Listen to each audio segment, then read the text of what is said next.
พิธีได้จัดขึ้นในวันที่10 กุมภาพันธ์ 2026 ฝ่ายคณะพาเทลานูเทลานำโดยพระอาจารย์ใหญ่วันเพ็ญไสยโสนประธานองค์การพุทธศาสนาสัมพันธ์ลาวแขวงขมวน ฝ่ายคารวาสก็คือคณะการนำขั้นสูงของแขวงขมวนนำโดยทานไสสนาโคตรภูทรมีคณะนำของเมืองท่าแขกอดีต พนักงานการนำขันต่างๆเฒ่าแก่แนวโฮมผู้ทรงคุณวุฒิการจัดตั้งบ้านและออกตนญาติโยมจากแห่งต่างๆเข้าร่วมในพิธีทานไสสนาโคตรภูทรเลขาคณะบริหารงานพรรคแขวงขมวนก็ได้ใต้เทียนไซบูชาถวายสรีระสังขารญาทานใหญ่ มหาหนูไตแก้วมณีไซอยู่ต่อหน้าหอพระเนมและถวายปัจจัยจากนั้นพระสงฆ์สามเณรก็ได้พร้อมกันสูตรพระอภิธรรมเพื่อบำเพ็ญกุศลให้แก่ญาทานใหญ่ซึ่งการถวายบำเพ็ญกุศลแม้นจะได้จัดขึ้นทุกๆตอนแลงจนฮอดวันที่25 เมษายน 2026 ซึ่งเป็นมื้อฌาปนกิจสรีระสังขารส่วนว่าพระสงฆ์บุคคลนิติบุคคลการจัดตั้งที่จะมาร่วมพิธีฌาปนกิจสรีระสังขารแม้นสามารถเข้าร่วมได้ส่วนในการเข้าร่วมงานสำหรับพระสงฆ์สามเณรแม้นให้คุ้มผ้าสีส้มมัดเอิกให้เป็นปริมณฑลส่วนบุคคลแม้นให้ใส่ชุดขาวตามประเพณีอันดีงามของชาติจากท่านผู้ชมที่เคารพต่อจากข่าวดังกล่าวข่าวต่อไปนี้นำพาท่านผู้ชมมาติดตามหับสมผู้สมัครหับเลือกตั้งเป็นสมาชิกสภาแห่งชาติสุดที่10เขตเลือกตั้งที่9แขวงเสียงควางสืบต่อลงเคลื่อนไหวพบปะและโฆษณาหาเสียงอยู่เมืองหนองแฮด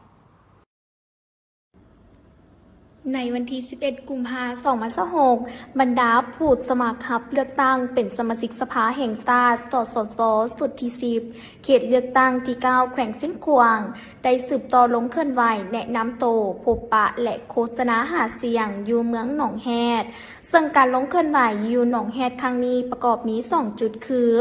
กลุ่มขังพเนียนและเทศบาลเมืองหนองแฮดนำพาคณะโดยทานบุญโฮมเทธานีประธานสภาประชาชนแขวงรองประธานคณะกรรมการเลือกตั้งขันแขวงท่านเขียวบุญญเดชเลขาภาคในบ้านน้ำผูทั้งเป็นคณะรับผิดชอบการก่อสร้างเส้นทางได้ฮู้ในครั้งวันที่9 กุมภาพันธ์ 2026 ว่าการก่อสร้างเส้นทางเบตงเสริมเหล็กของบ้านน้ำผูแม่นได้เริ่มการก่อสร้างมาแต่ต้นปี 2003 เป็นต้นมาแม่นได้สำเร็จการก่อสร้างเส้นทางได้5เส้นซึ่งมีความยาว 1,098 เมตรมีระยะทาง528 เมตรและพร้อมดำเนินการก่อสร้างจำนวน2เส้นแผนการก่อสร้างเบื้องต้นแมนมีลวงยาว348 เมตรกว้าง 5.50 เมตรหนา16 ซนเมตรกว้าง5 เมตรหนา16 เซนรวมมูลค่าการก่อสร้างทั้งหมด1ตื้อ300 กว่าล้านกีบโดยแม่นทุนประกอบส่วนของพ่อแม่ประชาชนตกมาฮอดปี 2026 แม่นได้ก่อสร้างเส้นทางเบตงเสริมเหล็กตามทางซอยของบ้านตืมเส้นทางเบตงเสริมเหล็กของบ้านน้ำผูแม่นได้เริ่มลงมือก่อสร้างในครั้งวันที่29 มังกร 2026 และคาดคะเนจะให้สำเร็จในท้ายเดือนกุมภาพันธ์ 2026 สำหรับแผนการก่อสร้างเบื้องต้นแม่นมีลวงยาว348 เมตรกว้าง 5.50 เมตรหนา16 ซนเมตรสามารถหับน้ำหนักได้15 ตนโดยแมนแห่งงานของประชาชนบ้านการก่อสร้างได้แบ่งออกเป็น5จุซึ่งได้พัดเปลี่ยนกันมื้อละ2จุได้กำหนดเอามื้อละ6เฟรมละ6เมตรได้แบ่งออกเป็น4เฟรมมื้อหนึ่งสามารถเทเบตงได้24เมตรส่วนทุนหอนที่นำใส่เข้าในการก่อสร้างเส้นทางดังกล่าวแม่นได้มาจากการประกอบส่วนของพ่อแม่ประชาชนพี่น้องลูกหลานชาวบ้านและพี่น้องอยู่ต่างประเทศผู้ประกอบการนักธุรกิจพร้อมทั้งได้รับการประกอบส่วนของสังคมจากหลายภาคส่วนรวมมูลค่าในการก่อสร้างวันที่ 12 กุมภาพันธ์ 2026 ผู้สมัครรับเลือกตั้งเป็นสมาชิกสภาแห่งชาติสุดที่10ประจำเขตเลือกตั้งที่1นครหลวงเวียงจันทน์หน่วยที่1ได้สืบต่อลงโฆษณาหาเสียงและเสนอตัวต่อผู้มีสิทธิ์ปอนบัตรเลือกตั้งอยู่กลุ่มศรีวิไลจำนวน7บ้านคือบ้านศรีวิไลหนองพญาพระข่าวคำหุงสายน้ำเงินตันมีไซและบ้านสร้างคู่ซึ่งนำพาโดยทานอาสวังทองสีพันดอนน้ำเบอร์2ทานนางดาลานีพรมมาวงศาน้ำเบอร์7ทานสารพิษศูนย์วรวงน้ำเบอร์12ทานธนงสิทธิ์เมืองจันทร์น้ำเบอร์13และทานนางกันทินาป่านอินหวนน้ำเบอร์17 ให้การต้อนรับโดยทานเวียงคำศรีหาโคตรเลขาพรรคเมืองไซธานีมีองค์การปกครองบ้านประชาชนเข้าร่วมการลงเคลื่อนไหวโฆษณาหาเสียงของผู้สมัครเป็นสมาชิกสภาแห่งชาติครั้งนี้แต่ละทานได้ผลัดเปลี่ยนกันเสนอประวัติการเคลื่อนไหวของตนเองวิสัยทัศน์แนวทางและการพัฒนาประเทศชาติพร้อมทั้งเสนอผลงานที่พ้นเด่นในการประกอบส่วนเวียกงานต่างๆเพื่อให้ผู้มีสิทธิ์ปนบักเลือกตั้งได้รู้จักและเข้าใจจะแจ้งถึงผู้ที่ลงสมัครในใส่เหตุให้ผู้มีสิทธิ์ปอนบัตรเลือกตั้งพร้อมกันไปใช้สิทธิ์ปอนบัตรอยู่หน่วยปอนบัตรของตนในวันที่22กุมภาพันธ์2026นี้อย่างพร้อมเพรียงทั่วเมืองไซธานีของพวกเรานี่มีทั้งหมดนะแม่น104บ้านเนาะในนี้เราถือว่าแบ่งออกเป็น206หน่วยเลือกตั้งเนาะ206หน่วยเลือกตั้งในนี้เนาะ206หน่วยเลือกตั้งนี้เนาะมีกรมกองเนาะอ้อมข้างที่จะป้อนก้อนเนาะในการเลือกตั้งนี้แม่นวันที่14นี่แม่น14หน่วยเลือกตั้งเนาะ14หน่วยเลือกตั้งถือว่ามาฮอดปัจจุบันนี้เนาะการหั่งหากาเกียมความพร้อมในการเลือกตั้งอยู่ขอบเขตเมืองไซธานีของพวกข้าพเจ้าถือว่าได้มีการหั่งหากาเกียมและก็มีความพร้อมในระดับที่แน่นอนพอสมควรเป็นต้นแม่นพวกเขาได้ในการนำพาในการหั่งหากาเกียมและก็แจกจ่ายอุปกรณ์เพื่อกะเกียมให้ทุกหน่วยเลือกตั้งถือว่าครบเนาะบรรดาท่านบรรดาสหายที่นับถือและฮักแพงทั้งหลายและในโอกาสที่มีความหมายความสำคัญนี้เนาะข้าพเจ้าก็ขอเสนอและเรียกร้องมายังคณะกรรมการป้อนบัตรเลือกตั้งทั่วเมืองไซธานีก็คือผู้มีสิทธิ์ป้อนบัตรเลือกตั้งในขอบเขตทั่วเมืองไซธานีจงได้เอาใจใส่ในการเข้าร่วมในบ้านเลือกตั้งในครั้งนี้ให้ประสบผลสำเร็จเนาะตามคาดหมายที่ขั้นถึงกำหนดให้สำเร็จได้รับประกันได้400 ส้นหอยแล้วเนาะ400 ส้นหอยละเอียดข้าพเจ้าจะบ่ขอลงเลิกเนาะผ่านมาพวกเราก็ได้ลงโฆษณาได้ลงฝึกอบรมได้ลงปลุกระดมให้ทุกบ้านมาฮอดปัจจุบันนี้พวกเราก็ยังสืบต่อให้ทุกหน่วยเลือกตั้งนั่นแหละเนาะเป็นเจ้าการในการโฆษณาในการเปิดคลิปเสียงในการโฆษณาเพื่อเป็นการปลุกระดมให้ผู้มีสิทธิ์ปอนบัตรเลือกตั้งในครั้งนี้ได้เข้าไปใส่สิทธิ์ใส่เสียงให้ครบถ้วนเนาะให้ครบถ้วนและถูกต้องตามกฎระเบียบก็คือกฎหมายการเลือกตั้งที่สำคัญก็ขอเรียกร้องมายังพ่อแม่ประชาชนก็คือผู้มีสิทธิ์ปอนบัตรเลือกตั้งนี่จงได้เอาใจใส่ในการรักษาความสงบความเป็นระเบียบเรียบร้อยในบ้านเลือกตั้งในครั้งนี้ให้รับประกันความสงบความปลอดภัยสำหรับแผนเวียกโตหน้าทางเมืองไซธานีจะสืบต่อประสานสมทบกับอนุกรรมการเลขานุการคณะกรรมการเลือกตั้งนครหลวงเวียงจันทน์ในการเอาวัตถุอุปกรณ์เครื่องหับไส้ต่างๆทั้งหมดเป็นต้นกาประทับฮีบปอนบัตรถุงซาดภาษากเวทีปอนบัตรบัตรลงคะแนนบัตรยั่งยืนผู้มีสิทธิเลือกตั้งและอื่นๆประสานสมทบกับคณะกรรมการหน่วยปอนบัตรเลือกตั้งเพื่อเผยแพร่เสื่อมซึมบรรดาเอกสารต่างๆที่พัวพันกับการเลือกตั้งให้ประชาชนและสังคมได้รับรู้อย่างทั่วถึงและกว้างขวางสืบต่อการเฮ็ดเวียกงานป้องกันโฆษณาหาเสียงอยู่แต่ละจุดและบรรดาหน่วยเลือกตั้งรับประกันให้มีความสงบห้อยสนห้อย15 หา20สนห้อยอายุ46 หา55 ปีกวม35 หา45ส่วนห้อยอายุ56 หา60 ปีกวม25 หา30ส่วนห้อยอายุ60 ปีขึ้นไปกวม10 หา15ส่วนห้อยอัตราส่วนเพศหญิง35ส่วนห้อยอายุสูงสุดแมน69 ปีอายุน้อยสุดแมน36 ปีซึ่งมีตัวแทนจากองค์การจัดตั้งของภาครัฐแนวเล้าสั่งชาติสหพันธ์นักรบเก่าองค์การจัดตั้งมหาชนกำลังป้องกันชาติป้องกันความสงบสถาบันการศึกษาภาครัฐเอกชนวิสาหกิจรัฐสหกรณ์วิสาหกิจเอกชนและนักธุรกิจการเลือกตั้งสมาชิกสภาแห่งชาติสุดที่10และสมาชิกสภาประชาชนขันแขวงสุดที่5เนื้อแท้ก็เป็นการพันขยายแนวทางนโยบายของพรรคโดยเฉพาะการพันขยายมติกองประชุมใหญ่ครั้งที่12ของพรรคในการบูรณะรัฐประชาธิปไตยประชาชนให้มีความเข้มแข็งนักแน่นกลายเป็นรัฐของประชาชนโดยประชาชนและเพื่อผลประโยชน์ของประชาชนอย่างแท้จริง เป็นการสร้างเงื่อนไขให้พนักงานทหารตำรวจก็คือประชาชนลาวบรรดาเผ่าได้นำใช้สิทธิประชาธิปไตยของตนตามที่ได้กำหนดไว้อยู่ในมาตรา 36 ของรัฐธรรมนูญเกี่ยวกับสิทธิของพลเมืองลาวในการเลือกตั้งและสมัครรับเลือกตั้งเป็นการเสริมขยายสิทธิประชาธิปไตยของประชาชนลาวบรรดาเผ่าเข้าในการเลือกตั้งเอาตัวแทนของตนเพื่อปฏิบัติหน้าที่พิจารณาตกลงปัญหาสำคัญพื้นฐานของประเทศชาติอยู่กองประชุมสภาแห่งชาติและปัญหาสำคัญพื้นฐานของท้องถิ่นอยู่กองประชุมสภาประชาชนขันแขวงสะดันมาฮอดเวลานี้ศูนย์กลางภาคสภาแห่งชาติรัฐบาลและองค์การปกครองท้องถิ่นทุกขั้นพร้อมสุมใส่กระเกียมให้แก่การเลือกตั้งสมาชิกสภาแห่งชาติสุดที่เก่าและสมาชิกสภาประชาชนขันแขวงสุดที่5อย่างเป็นขบวนฟดฟื้น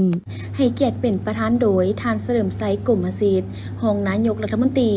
โดยมีบรรดาทานรัฐมนตรีคณะนำกระทรวงคณะจัดตั้งศูนย์กลางภาคห้องว่าการสำนักงานประธานประเทศสภาแห่งชาติห้องว่าการสำนักงานนายกรัฐมนตรี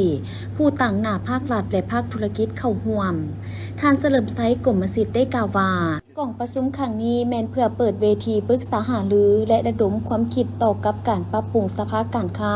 และอุตสาหกรรมแห่งชาติลาวให้มีบทบาทโดดเด่นและมีความเข้มแข็งสามารถตอบสนองความต้องการของสังคม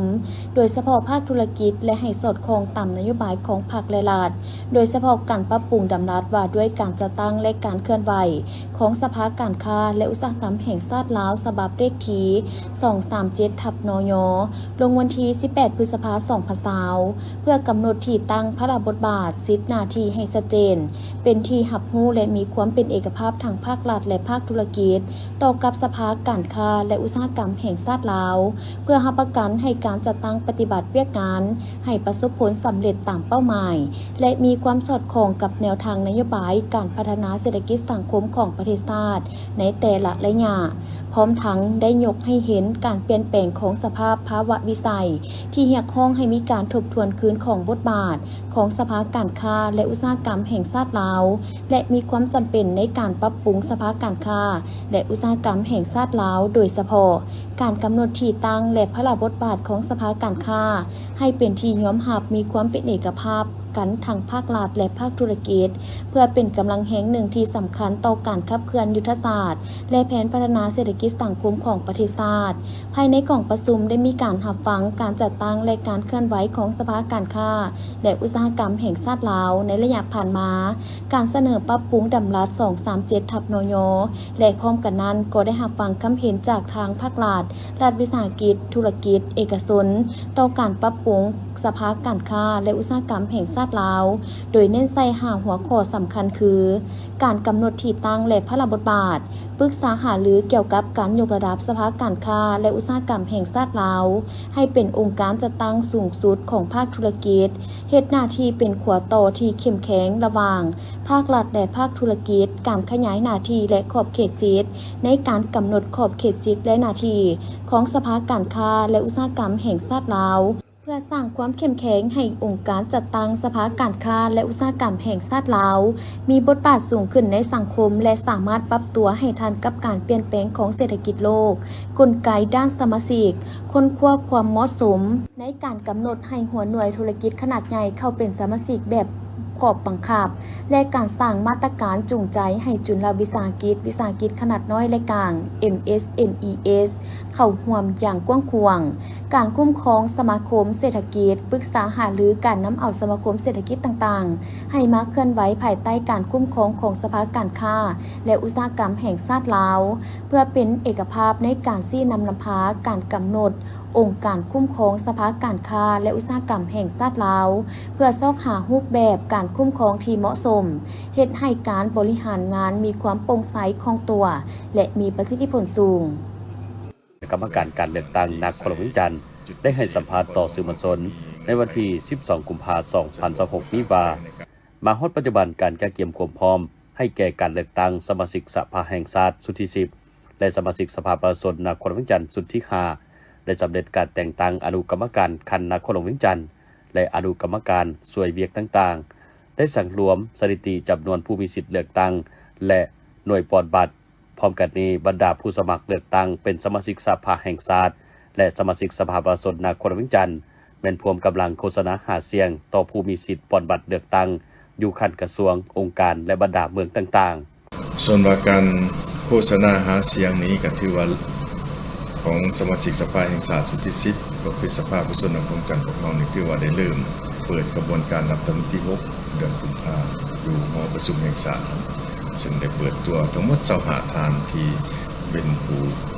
ลงสมัครขับเลือกตั้งเป็นสมาชิกสภาแห่งชาติสุทธิสิทธิ์อยู่เขตเลือกตั้งที่1นครหลวงจันทน์ของเราใน25ท่านในหันกับมีเพจยิง7ท่าน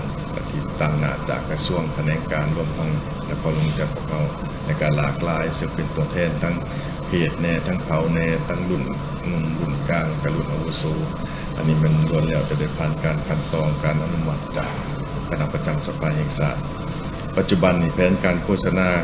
หาเสียงของพวกเรานี่ก็ได้เริ่มดำเนินการนับแต่วันที่7เป็นต้นมาภายหลังที่ได้เปิดตัววันที่6แล้วก็ได้ดำเนินการเลย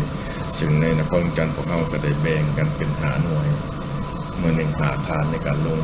เพื่อย้อนอิงใส่จุดพิเศษนครหลวงเราก็มีเงื่อนไขสะดวกกว่าต่างแขวงในการไปมาหาสู่แต่ละเมืองแต่ละจุดเฉพาะนครหลวงจันทน์พวกเรานี่ในเก่าตัวเมืองนี่พวกเรามีหีบปอนบัตรหรือว่าหน่วยปอนบัตรทั้งหมด798หน่วยอันนี้สิเป็นรวมทั้งหน่วยของกำลังปกสที่เพื่อจะดำเนินการปอนบัตรและจากนั้นก็สิแม่นอยู่สำนักงานสถานทูตหรือว่าสถานกงสุลในต่างประเทศเป็น41หน่วยที่ว่าเป็นขึ้นกับการเลือกตั้งใส่ชื่อเลือกตั้งให้แก่กับสมาชิกสภาแห่งชาติสุทธิประจำเขตเลือกตั้งที่1นครหลวงจันทน์ของพวกเรานี้รวมทั้งผู้มีสิทธิ์เลือกตั้งในสถิติของขันเมืองนั้นพวกเราว่าสภาประชาชนขันนครหลวงจันทน์พวกเราสุทธิหานี่อันนี้ถือว่าจำนวนหน่วยเลือกตั้งที่รวมทั้งหมด798หน่วยและเฉพาะผู้มีสิทธิ์เลือกตั้งทั่วนครหลวงอันนี้พวกเราเก็บกำตามข้อมูลสำนวนครัวก็มีอยู่656,574 คนในหันเป็นยิงอยู่330,996 คนอันนี้เป็นจำนวนผู้ที่จะใส่สิทธิ์เลือกตั้งอยู่นครหลวงจันทน์ของเราในจำนวน798หน่วยเลือกตั้งที่ได้กำหนดนั้นซึ่งในสังรวมในเก่าตัวเมืองที่พวกเราได้สังรวมมาทางด้านวัตถุอุปกรณ์ในการหับไซเวียกงานการเลือกตั้งเป็นต้นหีบปอนบัตรป้ายโฆษณาสถานที่และอุปกรณ์อื่นๆคาดหมายว่าแม้จะให้สำเร็จก่อนวันที่14กุมภาพันธ์2026นี้ด่านสากลขวามิตรภาพ1นครหลวงจันทน์และด่านพรมแดนขวามิตรภาพแขวงหนองคายประเทศไทยได้จัดพิธีเซ็นบทบันทึกการร่วมมือ2ฝ่ายในวันที่12กุมภาพันธ์2026อยู่ที่ด่านสากลขวามิตรภาพ1นครหลวงจันทน์เพื่อเป็นการสืบต่อการพัวพันและแลกเปลี่ยนบทเรียนการร่วมมือช่วยเหลือซึ่งกันและกันบนพื้นฐานต่างฝ่ายต่างมีผลประโยชน์และเคารพหลักการกฎหมายของ2ประเทศซึ่งในข้อตกลงแม้นได้เป็นเอกภาพร่วมกันอย่างรอบด้านใน10ข้อการร่วมมือในปี2026คือ 1. 2 ฝ่ายเห็นดีให้ความร่วมมืออำนวยความสะดวกให้มีความคล่องตัวและติดตามการเข้าออกของคนและพาหนะผ่านด่านสากลความมิตรภาพ1นครหลวงจันทน์หาดจังหวัดหนองคาย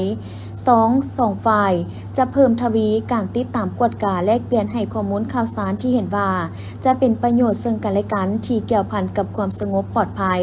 ความเป็นระเบียบเรียบร้อยภายในด่านจะร่วมมือกันในการป้องกันสกัดกั้นสิ่งที่ผิดระเบียบกฎหมายและสิ่งต้องห้ามของทั้ง2ฝ่ายพร้อมกันนั้นก็จะเพิ่มทวีในการเฝ้าระวังและประสานงานกันอย่างเป็นปกติต่อการระบาดของพยาธิตามฤดูกาลที่อาจจะเกิดขึ้นในต่อหน้า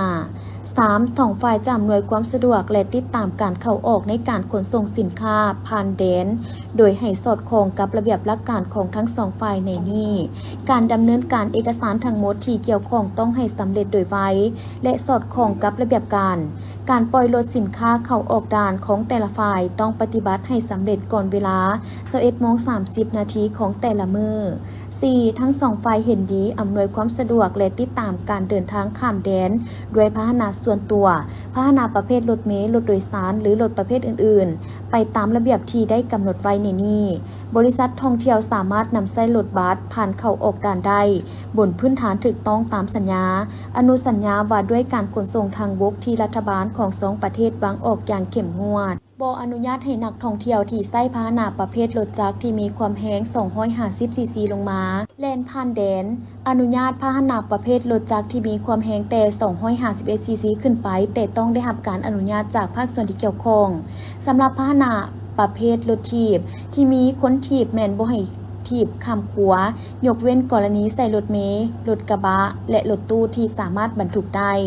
หากการออกสติกเกอร์ติดรถประจำปีทั้งสองฝ่ายเห็นดีปฏิบัติตามบทบันทึกของคณะกรรมาธิการบริหารและบำรุงรักษาความมิตรภาพแห่งที่154ร่วมลาวไทยข้างวันที่8สิงหาคม2024คือฝ่ายละ50คัน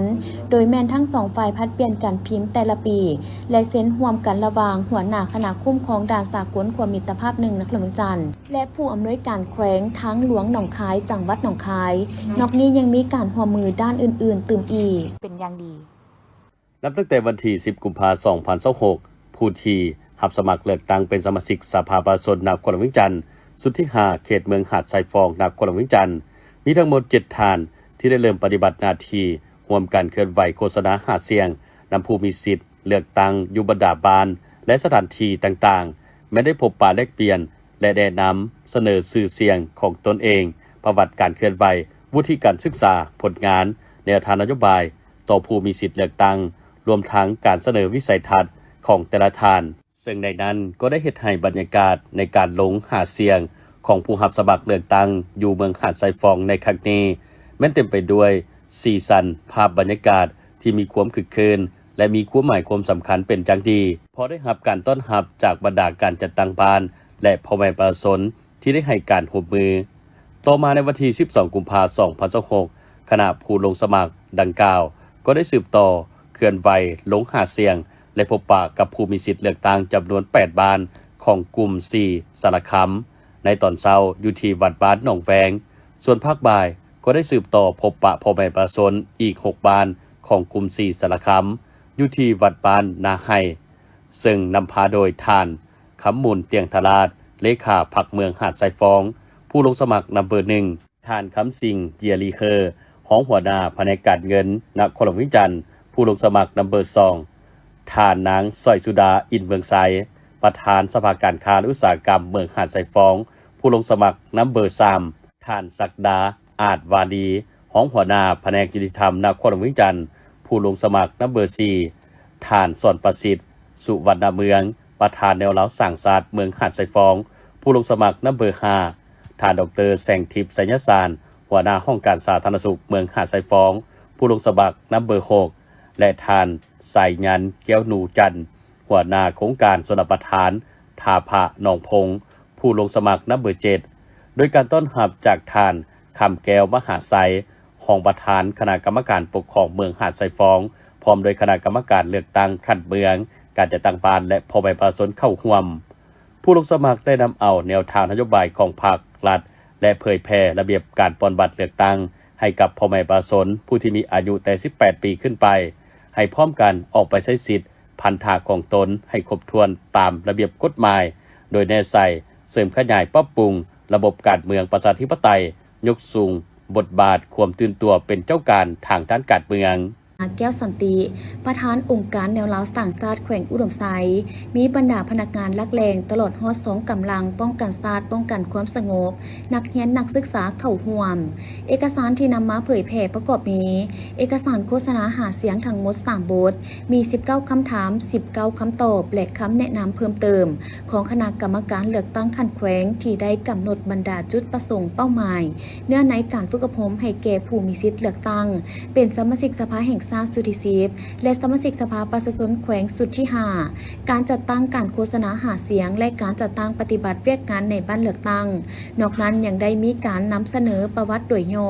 ของบรรดาผู้สมัครขับเลือกตั้งเป็นสมาชิกสภาแห่งชาติสุดที่10และสมาชิกสภาประชาชนแขวงสุดที่5เฉพาะอยู่แขวงอุดมไซมีผู้สมัครขับเลือกตั้งเป็นสมาชิกสภาแห่งชาติสุดที่10ทั้งหมด11ท่านในนี้จะได้เลือกเอา8ท่านและผู้สมัครขับเลือกตั้งเป็นสมาชิกสภาประชาชนแขวง49ท่านโดยแบ่งออกเป็นผู้สมัครประจำเขตเลือกตั้งบรรดาเมือง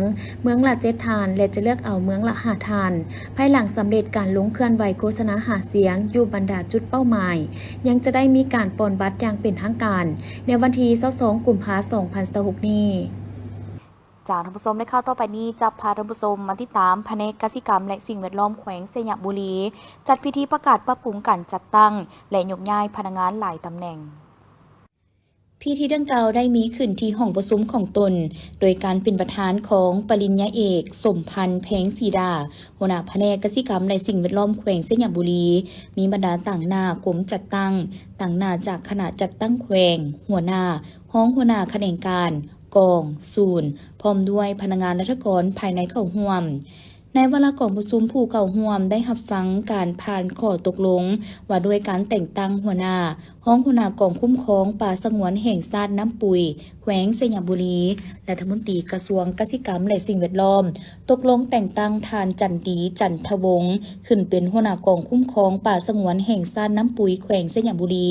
แต่งตั้งทานบุญจันทร์ไซผู้โคงเป็นห้องหัวหน้ากองคุ้มครองป่าสงวนแห่งชาติน้ำปุยแขวงสยามบุรีแต่งตั้งทานสะทุ่งทิแก้วเป็นห้องหัวหน้ากองคุ้มครองป่าสงวนแห่งชาติน้ำปุ๋ยแขวงสยามบุรีรับฟังการผ่านมติว่าด้วยการสั่งตั้งหน่วยผักศูนย์พัฒนา30เฮกตาร์ที่ขึ้นกับคณะผักฮักฐานแผนกคณะประจำผักแขวงสยามบุรีตกลงอนุมัติสั่งตั้งหน่วยผักศูนย์พัฒนา30เฮกตาร์ที่ขึ้นกับคณะผักฮักฐานแผนกกสิกรรมและสิ่งแวดล้อมแขวงกล่องประชุมจัดขึ้นในวันที่10 กุมภาพันธ์โดยการเป็นประธานของทานอินทาลือนามมาจากประธานองค์การกวดสอบประจำภาคเหนือซองมีทานนางสมลีศรีออนตาห้องคณะจัดตั้งแขวงพร้อมด้วยพนักงานราชการภายในเข้าร่วมในพิธีได้ผ่านข้อตกลงที่เกี่ยวข้องต่างๆเป็นต้นแมนข้อตกลงของประธานองค์การกวดสอบแห่งรัฐว่าด้วยการแต่งตั้งหัวหน้าและห้องหัวหน้าแผนกขององค์การกวดสอบประจำภาคเหนือซองคือแต่งตั้งท่านพุทธมังกรโสสวรรค์และท่านนางสายจิตสุนทิศักดิ์เป็นหัวหน้าแผนกองค์การกวดสอบประจำภาคเหนือ2และแต่งตั้งท่านบุญเนาสุนดาราเป็นห้องหัวหน้าแผนกองค์การกวดสอบประจำภาคเหนือ2ข้อตกลงว่าด้วยการอนุมัติออกบัตรให้นักกวดสอบแห่งรัฐขันหนึ่งจำนวน4ท่านและรับห้องเอาผู้ที่สอบเสียงผ่านหลักสูตรฝึกอบรมนักกวดสอบแห่งรัฐขันหนึ่งจำนวน1ท่านให้เกียรติมอบข้อตกลงและบัตรนักกวดสอบโดยทันอินทาหรือนามมาจากพร้อมมอบไปย่องยอให้แก่บุคคลที่มีผลงานดีเด่นในการประกอบส่วนอุปถัมภ์ทางด้านวัตถุปัจจัยให้แก่องค์การกวดสอบประจำภาคเหนือซองในโอกาสเดียวกันทันอินทาหรือนามมาจากก็ได้มีคำเห็นโอ้ล้มการประกาศจัดตั้งเพื่อปฏิบัติตามความเรียกร้องต้องการทางด้านการเมืองแนะใส่ในการปรับปรุงกงจักการจัดตั้งอยู่ภายในกรมกองของตนให้มีความเข้มแข็งสมบูรณ์ครบถ้วนตามตำแหน่งงานและหน้าที่ความรับผิดชอบส่วนผู้ที่ได้รับบัตรเป็นนักกวดสอบแม้นให้สืบต่อปฏิบัติหน้าที่ตามการมอบหมายอย่างเข้มงวดและมีผลสำเร็จและผู้ที่ยังบ่ทันได้รับบัตรเป็นนักกวดสอบก็ให้สืบต่อบุกบืนห่าวหันสร้างผลงานและศึกษาค้นคว้าหำเฮียนเพื่อก้าวขึ้นเป็นนักกวดสอบในต่อหน้ากองประชุมดังกล่าวได้จัดขึ้นที่แขวงหลวงน้ำทาโดยการเป็นประธานของทานวงวันเพ็งภูมิสวรรค์ห้องหัวหน้ากลุ่มภาษีมีบรรดาหัวหน้าคณะแผนกการกลุ่มภาษีหัวหน้าคณะภาษีประจำแขวงหลวงน้ำทาบ่อแก้วพงศาลีอุดมไซหลวงพ่อบางและหัวหน้าด่านคณะด่านภาษีเจ้าหน้าที่ภาษีที่เกี่ยวข้องพร้อมด้วยบรรดาผู้ประกอบการนำเข้าส่งออกและการผ่านแดนสินค้าเข้าร่วมท่านวงวันเพ็งภูมิสวรรค์ได้มีคำเห็นซึ่งท่านได้เห็นว่าการจัดตั้งปฏิบัติแผนงานผู้ประกอบการมาตรฐาน AEO และนิติกรรมอื่นๆที่เกี่ยวข้องในครั้งนี้แม้นมีความหมายความสำคัญหลายเพื่อให้บรรดาทานได้รับรู้และเข้าใจเกี่ยวกับระเบียบการขั้นตอนและวิธีการของแผนงานผู้ประกอบการมาตรฐาน AEO ซึ่งแผนงานผู้ประกอบการมาตรฐาน AEO แม่นเป็นเวียกงานหนึ่งในการอำนวยความสะดวกทางด้านภาษีและการค้าซึ่งเป็นเวียกที่ประกอบส่วนเข้าในการขยายตัวของระบบเศรษฐกิจในยุคปัจจุบันก็คือในยุคการค้าเสรีซึ่งสปป.ลาวพวกเฮาได้มีพันธะต่อองค์การการค้าโลกและสากลเป็นการร่วมมือกันระหว่างภาครัฐและผู้ประกอบการเพื่อยกสูงการจัดตั้งปฏิบัติระเบียบกฎหมายรับประกัน ความปลอดภัยทางด้านการค้าสากลและเพิ่มทวีการอำนวยความสะดวกทางด้านภาษีและการค้าซึ่งเป็นระเบียบการที่องค์การภาษีโลกสร้างขึ้นในขอบมาตรฐานการรักษาความปลอดภัยและการอำนวยความสะดวกทางด้านการค้าระหว่างประเทศและองค์การภาษีโลกได้แนะนำให้บรรดาประเทศสมาชิกทั่วโลกจัดตั้งปฏิบัติเวียกงานดังกล่าวพร้อมนั้นบรรดาผู้ประกอบการจำนวนหนึ่งที่ดำเนินธุรกิจที่เกี่ยวข้องกับการนำเข้าส่งออกสินค้าและผู้บริการแจ้งภาษีในสปป.ลาวก็มีความสนใจเข้าร่วมและสามารถจัดตั้งปฏิบัติกฎหมายและระเบียบการได้ดีโดยเฉพาะเป็นการปฏิบัติระเบียบการทางภาษีระเบียบการของแขนงการที่เกี่ยวข้องแต่ก็ยังคาอยู่ขั้นตอนการตอบคำถามประเมินและการลงประเมินบริษัทตัวจริงเคียงคู่กับผู้ปฏิบัติดีก็ยังมีบรรดาบริษัทจำนวนหนึ่งที่ยังบ่ทันจัดตั้งปฏิบัติระเบียบกฎหมายได้อย่างถูกต้องในการสุกยูส่งเสริมให้บรรดาบริษัทนำเข้าส่งออกและการผ่านแดนสินค้ามีมาตรฐานที่ดีรับประกันในการขนส่งสินค้าให้มีความสะดวกว่องไวมีความปลอดภัยและจัดตั้งปฏิบัติระเบียบกฎหมายอย่างถูกต้องพร้อมนั้นกองประชุมยังได้รับชมวิดีโอการจัดตั้งปฏิบัติแผนงานผู้ประกอบการมาตรฐาน AEO ของเราคำแนะนำของกระทรวงการเงินว่าด้วยการจัดตั้งปฏิบัติแผนงานผู้ประกอบการมาตรฐาน AEO แจ้งการแนะนำของกรมภาษีคำแนะนำของกรมภาษีว่าด้วยกลไกการอำนวยความสะดวกการจัดตั้งปฏิบัติแผนงาน AEO ภายในขอบเขตด้านภาษีสากลทั่วประเทศ